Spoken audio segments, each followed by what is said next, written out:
tummy tuck or abdominoplasty.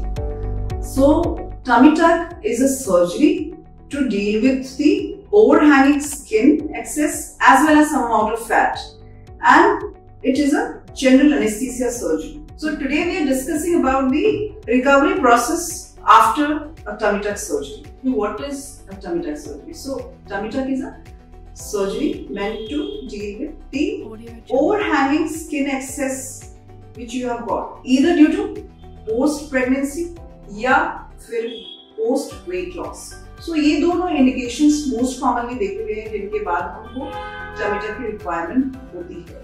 Now इसका जो recovery process है उसके लिए आपको क्या क्या चीजों की जरूरत होती है और कितना ड्यूरेशन है जो कि इसमें जाता है. तो अगर हम रफली बात करें तो 3 months इज द टाइम जो कि किसी भी abdominoplasty सर्जरी के बाद आपको ये लेके चलना है कि 3 months will be time in which you will recover.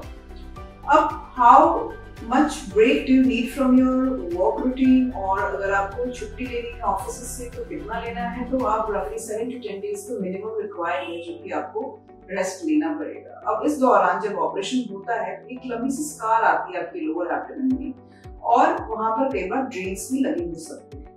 Now ये ड्रेन्स जो हैं वो आपको 7 से 10वां दिन निकलता है depending on your recovery process. The break from your offices that you need to take is 10 to 15 days.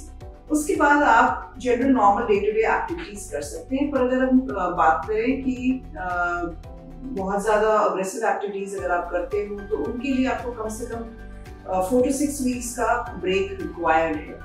और उसके बाद आपको एक बॉडी शेपिंग या बॉडी शेपर होती है जो कि पहनना पड़ता है जिसमें कि आपको हेल्प करता है. ना कोई सीरोमा हो और ना ही कुछ फ्लूइड कलेक्शन हो आपकी जो ट्रीटमेंट एरियाज हैं उनमें, और आपकी हीलिंग प्रॉपर हो.